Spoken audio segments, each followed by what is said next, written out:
Good morning and welcome to Good Morning KU Sports. My name is Owen and we have an action-packed show for you all today. First, Cole will give us a debrief about all things fantasy football and how the top players are doing so far this season, along with the bust of the year so far.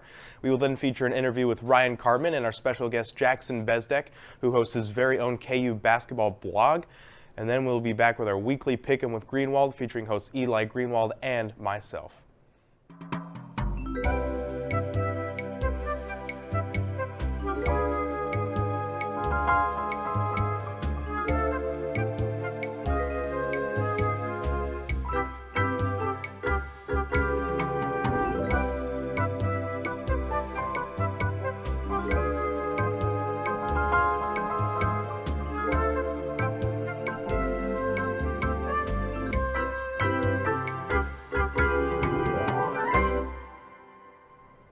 We'll finish our show today with Ryan Grossman giving us a preview of KU football's big noon kickoff tomorrow, followed by Sam with this week's weather report. Also, Lily and Katie are doing a NBA Man on the Street segment where they're asking people what are their NBA hot takes for the season. All right, and let's toss it to Cole for all things fantasy football. Right, thanks, Will. My name is Cole, and we're going to go over our top 5 biggest busts in fantasy football for the first half of the season. Starting out with number 5, Aaron Jones. He had a monster game week 1, but has consistently been bugged with a hamstring injury. His injury keeps getting re-aggravated by basically a mild breeze and has consistently been either underperforming or just out because the Packers have been limiting his role. And number 4, we have Najee Harris, who's drafted around the 2nd or 3rd round in most leagues and is basically a bench rider at this point. He's been getting outworked by Jaylen Warren and has had 4 games scoring under 7 points in PPR leagues. And then number 3, we have Dalvin Cook, who has basically been non-existent in the Jets offense since the Jets stopped limiting Breece Hall snaps. Number 2, we will have T. Higgins, who has only scored above 10 points in PPR leagues once this season. He also is having quite possibly the worst start to the season ever, dropping a whole 0 points with 8 targets.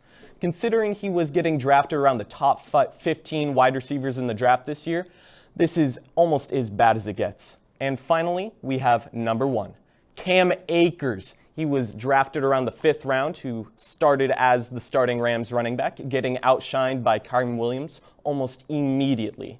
He was then traded to the Vikings as a backup to Alexander Mattison and hasn't scored above 9 points in PPR leagues all season, being our biggest bust of the season so far. This has been our top 5 biggest busts in fantasy football so far this season. Now let's go to Ryan, who is interviewing our special guest, Jackson Bezdek. Thanks, Cole. I'm Ryan Cartman, and I'm here with Jackson Bezdek, who is a writer and host of his own KU basketball podcast, Field of 68. Thanks for joining us here, Jackson. How are you doing on this first chilly day of the year? We're doing great. It's a little cold outside, but that's all right.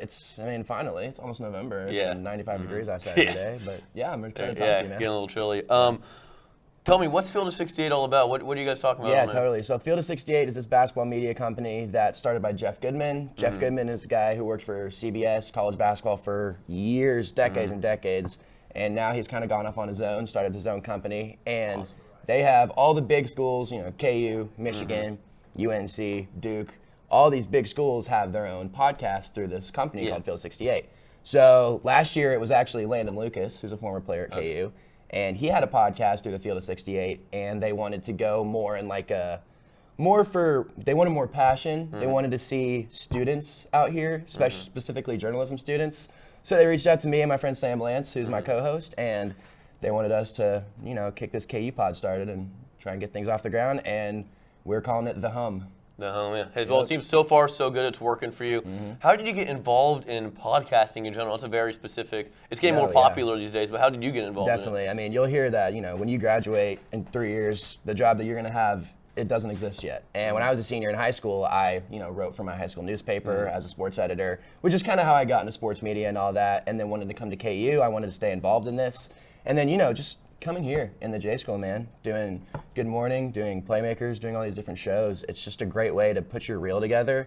And I was able to compile so many clips of me talking about KU basketball from the past few years that's kind of how, like when Jeff Goodman comes in, he's like, I need a KU basketball guy from the J school. Everyone's like, well, hey, this Jackson kid, he's been doing segments on it for the past 3 years. And that's just kind of how it happens. You stole my thunder. I was going to ask you how the J School helped you with this podcast, but well, man, there you go. To answer your first question, I mean, as long as you just got to stay involved, you got to do as many shows as you can. Just try to up your reel as much as possible. You want different things. You want a lot of variety. You don't want just all sit-down stuff. You don't want all man-on-the-street stuff. You want a lot of good variety in there, and that's what, I mean, the J School's been so fantastic because they offer all of that. So how often do you guys do the podcast, and what does the planning part look like? You know, like you were saying, a lot of planning that goes into it. You want a lot of variety. So how's that? Definitely. So our first episode, we filmed our interview for it yesterday. We're going to film the rest of it today. It's releasing at 5. So we've been planning this interview with Mike Vernon, who actually broke the IARP with all of the stuff about KU basketball recruiting. So if you're interested in learning about that, it's definitely a must listen. But that planning took like a week, trying to set up the interview, trying to get the questions down. And then throughout the season, we're going to do an interview after every single game. Or not an interview, but a podcast after every single game. So I mean, that's like 40, 45 episodes. We've got a couple one-offs, you know, Big 12 previews, March Madness previews, things like that. But it's really just a lot of quick post-game analysis of like what we just saw, what to expect for the coming games in the next week. And yeah, it's a lot of snappy post-game, boom, right here. Now, we were talking before the segment about how you also cover KU basketball players in the NBA too. Yeah. Tell me what that process is like. What are you looking to do with that? Yeah, definitely. So as the season kicks off and as we get more episodes rolling, we want to introduce a Jayhawks in the NBA segment, kind of like they do at Allen Fieldhouse, you know, where they're in between timeouts, they show clips of like Wiggins and Embiid dunking on people. There you go. So we definitely want to do that because I personally think that, you know, discussing your team's professional athletes, you know, it's even if we were talking about KU football, I'd want to cover, you know, Jayhawks in the NFL just like I would in the NBA. And we have such a, we got like 10 or 15 guys in the league, I think, this year. So I think it'd be great if we could just kind of showcase for some KU fans who maybe weren't old enough to watch Kelly Oubre play at KU or weren't really around for the Wiggins saga. Now we can kind of be like, hey, these guys, they're part of your past and look what they're doing in the NBA, man. Yeah. So where can people find your podcast if they want to listen? And how often do you release a new podcast? Yep. So we'll have this one Friday. It's going to be on the Field of 68 YouTube channel. All of our episodes will get released on there. We'll have another one Sunday covering the Illinois scrimmage, the exhibition game. Okay. And then 30 minutes after every game, we'll have one out. We'll do tournament previews like the Mount Invitational we've got coming up. We're going to do a preview for that, a special one-off episode. We'll also have We're trying to get interviews with some of the players, some of the current players. Media Day, we had some good interaction with them. So we're hoping to keep, especially with this Mike Vernon interview, we're hoping that that'll give us a lot of traction because, man, he dropped some juice on us. I mean, there's some stuff that the NCAA and IRP are doing with KU that people don't know about. So it's big stuff. Yeah, it's some big stuff for sure. What would you tell somebody, especially maybe any young kid who's listening and wants to do what you're doing and, have their own sports podcast? I know you're hosting it with somebody else too. Right. But what would you tell a kid who wants to start their own sports podcast? What advice would you give? I mean, you just gotta find your niche. Mine's KU basketball. I'm born and bred Kansas kid. I've never been anywhere else in my life. I've been here my whole life. So Kansas basketball is second nature for me. I grew up with it. You've got to find whatever that is. Like, I'm so passionate about Kansas basketball. It's what I love. And if you can find that, then you turn your entire career focusing on that point. So what do you like? Me? What's your sport? I love it all. We'll go football. Okay, so say you want to get really into college football. 2 years from now, say you have a college football podcast. That's kind of how this starts. You got to find your niche. What's the one sport that you know way better than everybody else? Like Richie saying right here. Richie, great NHL guy, loves hockey. That's his little niche. And he's had so much success doing hockey segments through the J School. And that's kind of the same thing with me and KU basketball. I think we're just so blessed to be at just such a great journalism school here, to be honest, with all the opportunities that, Cal Butcher gives us and, all these guys, our producers, Emily Sutter and Lindsey Ryan, all these great opportunities that we're getting here. Is there anything else that you would like to bring up, before we part ways? Listen, it's going to be great. This isn't a shameless little, frat boy podcast. Like, this is a very real thing. This is going to be awesome. It's going to be year-round, really deep insight into KU basketball.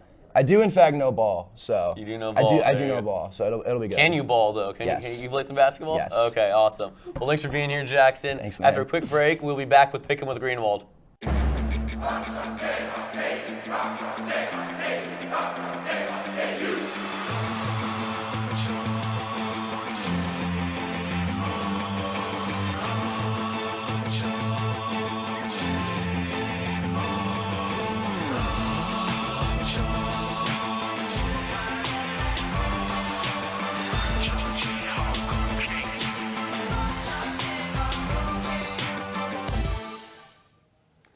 Welcome back to Pickin' with Greenwald. I'm Eli Greenwald here with Owen Muse, and let's get right into the picks for Week 8 of the NFL season. All right. We're going to start with Jags and Steelers. Owen, who do you like in this game? I'm taking the Jags in this one personally. I mean, Matt Canada, offense coordinator for the Steelers, has been absolutely terrible. And, I mean, that's putting it in the nicest possible terms. It's like if you took a toddler and just gave him NFL play calling duties, it's that bad. And I could use a lot meaner words, but I'm going to choose not to because this is a family-friendly program. Trevor Lawrence has been getting back on track, had some struggles early in the season, but they've won their last 4, I believe. And the Pittsburgh defense is very good, but they meet their match in a pretty solid Jaguars offense. So I'm going to take the Jaguars in this one. Yeah, I do agree. I like Jacksonville in this ball game. The Jags have won 4 in a row. They've had 30-plus points in their last 2 games. Like you said, Trevor Lawrence started off a little slow and has returned to his form last season. He's looked really good. Looked like, one of the best quarterbacks in the NFL, like we saw last year, like we expected him to be when he got drafted. The Steelers have yet to score 30 points all year. Yeah. They have yet to score over 30 all year long. They've been in that 20 and below mark for the entire season.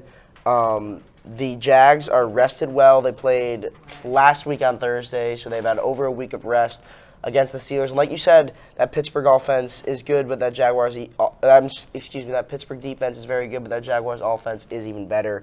Don't count out Pittsburgh, though. Mike Tomlin, Hall of Fame coach, he finds ways to win. With this roster, the Steelers should not be winning games, and they are. He'll get them to 8 wins every season. That's the every quota, season. right? Mike Tomlin is a fantastic coach, Hall of Fame coach. He's going to find ways to win football games, and I don't expect them to win this game, but you can't count out Pittsburgh. I think it's going to be a close game. I do like Jacksonville, 100%. But it's going to be closer than people think. Yeah. All right, the Browns in Seattle, 12th against the 12th man and the Seattle Seahawks. Who do you like this one on? I'm taking the Browns in this one. Deshaun Watson is going to be out once again with the shoulder injury. But the Cleveland defense is probably the best in the league, coordinated by Jim Schwartz this year. Myles Garrett has been playing like a Defensive Player of the Year candidate. And the Seahawks have kind of benefited from a pretty weak schedule. They had wins against the Panthers, the Giants, and the Cardinals this season, who are 3 of some of the worst teams in the league. So I think the Seahawks are kind of on fraud watch this week against the Browns, and I'm taking Cleveland in this one. Yeah, I agree. I like Cleveland in this ball game as well. The Browns ranked number 1 in defensive efficiency. Most people would agree they have the best defense in the NFL, led by Myles Garrett, who's 3rd in sacks with 7.5. That guy is an absolute monster, and he's accompanied by a great cast around him on that Cleveland defense.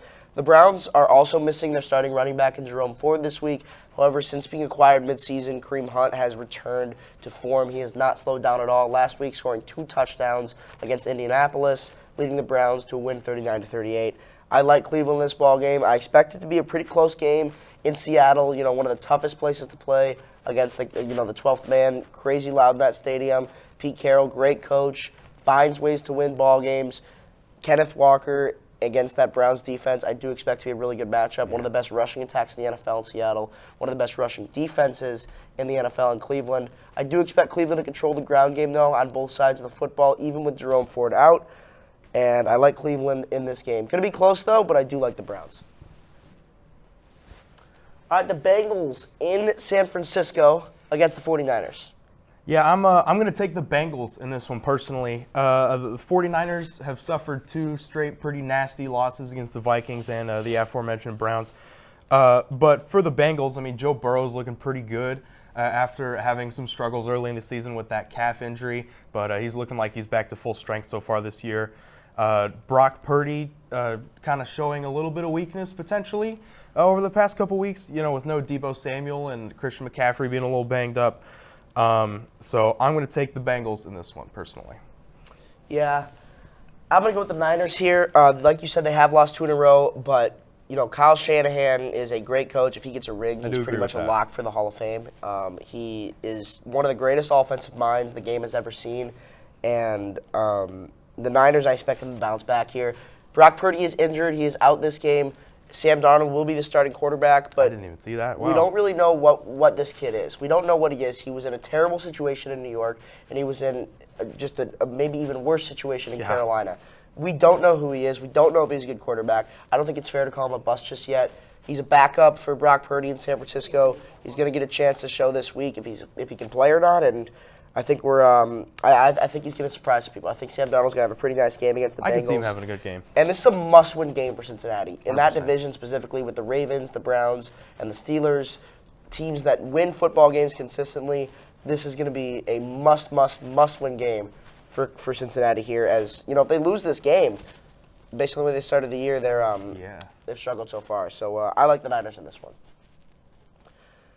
All right, after a quick break, we'll be back with Ryan, who will fill us in about the big noon kickoff tomorrow that's coming to Lawrence for the Jayhawks. From adversity, we rose. We made history and became pioneers, voyagers, champions, Jayhawks. And when our chant rises, haunting and hallowed, Jayhawks are telling the world what's near. Victory. Welcome back. I'm Ryan, and Week 9 of the college football season is upon us. While this has been a pretty eventful week off the field, it's time to turn our attention back to what matters, Saturdays in the fall. And this is one Jayhawk fans have been looking forward to all year. Brent Venables and the number 6 ranked Oklahoma Sooners will be making the trip to the booth for what very could well be the last ever matchup between the Jayhawks and Sooners on the gridiron. Jayhawks are looking to pull off one of the biggest wins in school history and would certainly be the biggest in the Lance-Leipold area, as they have not beaten OU since 1997 and are seeking their first win over a top 10 team since they beat Virginia Tech in the Orange Bowl of that magical 2007 season. The Sooners come into this game boasting a 7-0 record and are coming off a close call against UCF 31-29, stopping the Knights' game-tying 2-point conversion try in the final minute to hold off the Knights in Norman. KU is coming to this game with a 5-2 record and is off a much-needed bye week after a tough 39-32 loss to Oklahoma State in Stillwater. I'm really looking forward to this matchup. The Sooners are a much-improved team from last season and have difference makers on both sides of the ball. Quarterback Dylan Gabriel is having an outstanding season thus far with a passing yard total north of 2,000 yards. Wide receiver Jaleel Farouk has emerged as wide receiver 1 for OU, especially with other top target Andrell Anthony suffering a season-ending injury against Texas. Nick Anderson and Drake Stoops are reliable targets for Gabriel as well. The Jayhawks will be starting quarterback Jason Bean for the 4th straight game, as Jalen Daniels has been nursing a back injury for the good part of the season. And quite frankly, I'm a little concerned that we may not see Daniels take another snap this season. That being said, I can't wait to see Bean and all the weapons on offense try and bounce back from the loss. Possible rain in the forecast means we could get a heavy dose of running backs Devin Neal and Daniel Highshaw, who have been absolute studs for this KU team all year and look to take it up a notch as a tough and hard-hitting OU defense rolls into town. I think the keys to this game for KU are to stay ahead of the chains on offense and not get into 3rd and long situations, keep creating havoc on defense like they have been all season, and control the ground game. Like I said earlier, the weather should benefit KU, who has one of the best rushing attacks in the country. If KU does all 3 of those things, which would be easier said than done, the Jayhawks will be right in it with a good shot to win. The sold-out booth will be absolutely rocking as KU will try to hand OU their first loss of the season and send them off to SEC with an L. Don't forget, Big Noon Kickoff, the best college football pregame show in my opinion, will be live on the Hill at 9 a.m. tomorrow. You won't want to miss it.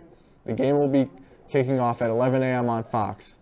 Now we'll go to interview with journalism student Gus Baylor and play-by-play analyst Kevin Harlan, who is a proud journalism school alum. So I'm Gus Baylor. I'm a current senior here at the Journalism School at the University of Kansas, and I'm pleased to be joined by J-School alumnus Kevin Harlan, who is a famous broadcaster for Turner Sports Network and for CBS. Kevin, thank you for joining us. I really appreciate your time. You are someone that I've looked up to for a very long time and someone that I've memorized and I've kind of idolized growing up in my sportscasting career. So thank you so much for joining us. How are you doing today? Doing great. Thank you for your kind words, Gus. Great to be on with you. And you've got the J School buzzing about your work with all the things you're doing and where your career is headed. This is I'm privileged to talk to you. So thanks for having me on. And you're at the right school. This school has produced a lot of broadcasters in the past. The voice of the LA Clippers, Gary Bender, Tom Hedrick, who did the first Super Bowl, and now you'll fall right in line. So it's a pleasure to visit with you. Yeah, absolutely. I really appreciate that. And you and I were talking beforehand, I'm someone from the East Coast, but kind of fell in love with the place when I got to visit, and it's something that I've really enjoyed. So again, it's a great school, and like you said, I could not agree more myself. But let me go back to maybe your time here at the J School back when you were a student. What kind of programs were you involved in? What were maybe some programs that stood out in your mind, or you have sort of kind of memories from what it was like back when you were a student here? Oh my gosh, yeah. I remember how all my friends on weekends had a bunch of fun and I was out doing games. That's what I remember. I remember really dedicating myself to the craft. I, from a young age, knew that I wanted to be a play-by-play announcer. I was lucky enough to run into the former voice of the Jayhawks, Tom Hedrick, who had broadcast the first Super Bowl for CBS Radio, the first and the fourth, the longtime voice of the Chiefs. I got in contact with him. I flew down for a weekend, kind of like you, Gus. I'm from Green Bay, Wisconsin, so was out of my element, was out of my home state. Flew down there. Tom took me under his wing once I got to the campus, filled in for him doing broadcasts in KLWN and KLZR and KANU. Sat beside him and did about 3 or 4 innings of KU baseball. He put me on the KU football network as a freshman, doing sideline reports. Here I was 18 years old, and I was doing sideline reports for the KU football games on the 35 station KU Sports Network. Was doing the pregame, halftime, and postgame. So everything that he promised came true. But the thing that really resonated with me is that I was going to one of the top journalism schools in the country. For writing, there may not be a better school in the country, journalism-wise, for writing and all the different spokes that stick out from that. But what Tom sold me on, and what I've begun to realize as I was there, is that the broadcast department was just as strong, with just as many famous alums that had gone there, guys that had walked that campus, gone to Flint, and taken those experiences and then took that on a trajectory to network broadcasting, news, sports, documentaries, whatever. And so when I was there in that culture, it was the perfect setting for me to live out my dream. I knew I was getting a great education, but then to go there and have all the different broadcast opportunities in school and outside of school, it was second to none. And I wouldn't have traded 1 second for being on that campus, going to Flint, being in the William Allen White School of Journalism, and becoming a Jayhawk alum. It was for the best years of my life. All the wonderful moments you shared on that campus, the different living experiences, whether it's Greek or the dorms or a house outside, it doesn't matter because you're part of one family. And I always felt like going there, not knowing a soul, not knowing a single kid my age, I immediately made friends from the moment I stepped on that campus. And I just think that school conveys so much of that, welcome home, we'll embrace you, you're now one of us. Those are hard things to find at many schools, but not at KU. That's the one thing that probably resonates in my heart more than anything else. I always felt like when I stepped back on campus, whether I was coming back for my sophomore year, junior, or senior year, or whether I go and visit, and when I took my kids there on campus, I always kind of felt like I was going home. And I think that's a very special feeling. Yeah, I feel the same way too. I go home obviously for Thanksgiving, for Christmas, and for holidays, and it's great to see family and spending time with some family. I don't get to see too often, but like you said, when I get off the plane and when I drive back to Lawrence, it kind of feels that like welcome home vibe, which is something that I try not to ever take for granted. So the last question here I'll ask you is, you and I were talking before. You're doing the Miami game this weekend. When you called the Dolphins game one time, it was the double duty game when you're calling 2 games at once.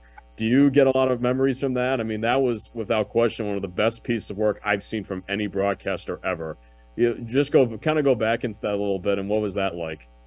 Well, you're kind to say that, Gus. Thank you. It was just one of those moments that just the timing. So a lot of things in this business happen without any preparation. It's all kind of organic. And I think the truest, most sincere, most genuine moments are the ones that are organic and not that are planned and plotted and rehearsed or written down or anything like that. And that was just a situation where the Chiefs were trying to get a home field. They needed a win, and they needed Miami to win in Foxborough against Tom Brady and Bill Belichick. And at the same time that the Chiefs were coming from behind to beat Los Angeles, the Chargers, the Dolphins on the road on the last weekend of the season in chilly Foxborough, Massachusetts, were coming back to beat Brady on a last-minute touchdown throw by their quarterback to their tight end.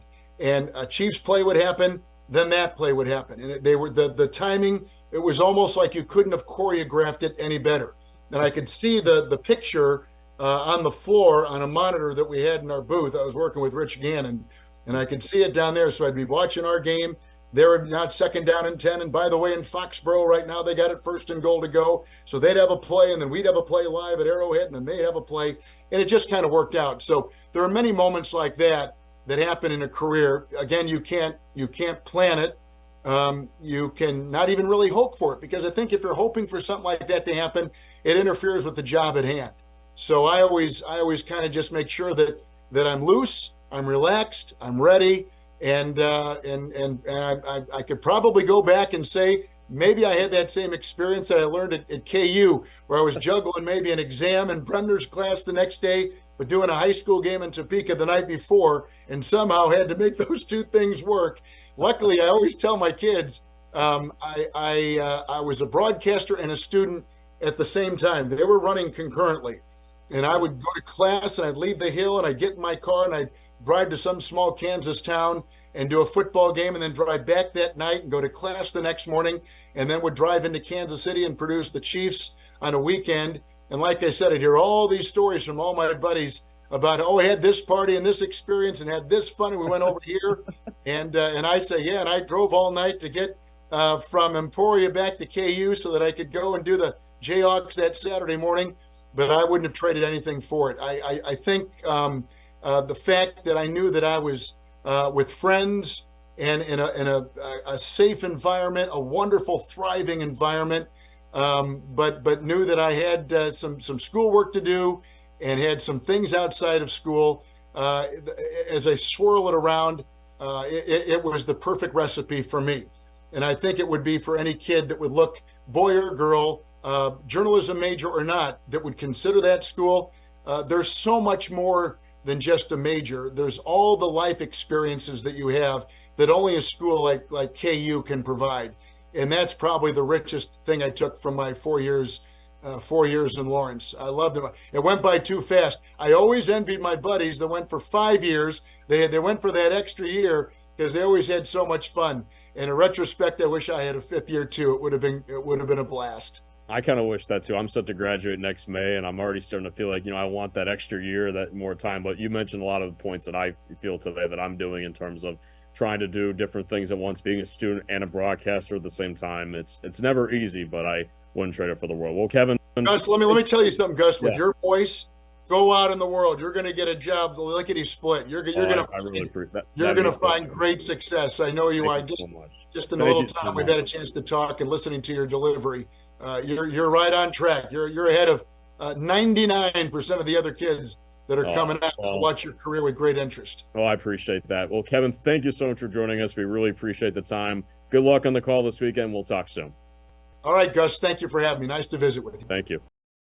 My name is Sam, and welcome to Weather. Looking over the booth, you can see the overcast skies that we have today. And if you stepped outside this morning, you very likely just saw the cold weather due to the cold front that came through earlier this morning. And those temperatures are down into the 40s right now, as we have here. Yes, cold front moved through earlier this morning, and the wind chills as a result are down into the 30s. We sit at a temperature of 44 right now, and we have those strong winds out of the north right now at about 17 miles per hour, 16 to 17, gusting up to 23.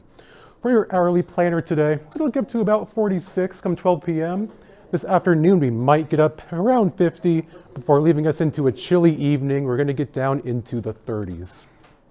And we have had a lot of precipitation the last couple of days. Looking at this chart here for the month of October, the brown line you see is the average rainfall throughout the month. And through the 22nd, we were well below average right up until the 24th. We started getting all this rainfall. Then in the last few days, got about over 3 inches. That shot us now to about an inch above average. And for the weekend, we're going to get a bit more precipitation. Saturday, especially in the PM, we have some chances for light rain. And Sunday, chance of a wintry mix in the morning.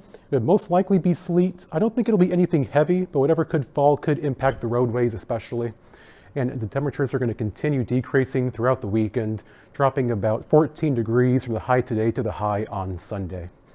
Now for your Halloween forecast, it is going to be a cold one. If your kids are going to be out trick-or-treating, they need to be in their coats, because it's going to be cold out there.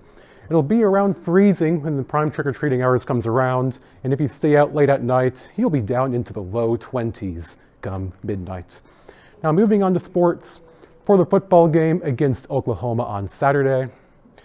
For a big noon kickoff show, it'll be in the mid-30s. It'll be chilly, cloudy with winds out of the north. Wind chills might be down into the high 20s for that, so be sure to bring your winter weather if you're going to be outside for a big noon kickoff. For the football game at the start, you may see some rays of sunshine peeking through the clouds. It'll be in the low 40s. And come the fourth quarter, that's when you might see a small chance of rain showers come in. I don't think it'll be anything major. If anything, it'll be a sprinkle at most. I don't think it'll impact the game at all. But temperatures should be in the mid-40s come the end of the game. And basketball is starting their action this weekend. On Sunday, they'll have an exhibition game against Illinois as they go to Champaign to face off against number 25. Pre-game, it'll be rainy all day basically in Champaign Sunday. 40% chance of showers pre-game at the temperature of 48. And then come tip-off, it'll cool down to about 46, again with the rain showers sticking through the end of the game on Sunday for that. And then on Wednesday here, there we go, that's what it's. Pre-game for KU basketball hosting Fort Hays State, another exhibition game. It'll be 45 degrees, sunny and windy. So it's a sunny and windy, there we go, at about 5 p.m. before the game. Come game time, temperatures will drop down into the 30s, and at the end, it'll get down to the mid-30s. Definitely going to want your coats when you're walking out of Allen Fieldhouse for that one. And now for other sports going on this weekend. Women's swim and dive today at 3 o'clock is hosting an alumni meet. It'll be about 47, good weather for that one. And then volleyball this evening hosts West Virginia to wrap up a 2-game set. And again, it'll be sunny come that time, but it'll be inside, so no big deal. And men's golf is wrapping up their competition in Maui today. Absolutely beautiful weather down in Hawaii. And women's tennis will be in Fort Worth this weekend. Now I sure hope there's a way that they can get this inside, because it looks like it's going to be storming every day today through Sunday down there, so that will probably be impacted for sure by some thunderstorms. And cross country in action tomorrow in Ames, Iowa for the Big 12 Championship. Man, that is just terrible running weather, 32 degrees, right at freezing and overcast. I would not want to run in those conditions, that is for sure. In women's tennis, we'll go to the ITA Fall National Championships Thursday through next Sunday. The weather looks good for that. And moving on to the 7-day forecast. Again, tomorrow we have the chance of PM showers especially. Shouldn't really impact the football game at all in my opinion. Then Sunday, chance for some wintry mix, especially in the AM hours. I think sleet is the main concern for that could impact the roadways. And then as the week goes on here, again, the cold Halloween, and come the end of the week, probably going to rebound a little bit temperature-wise, as we may get back into the low 60s for next weekend. Over to you, Owen.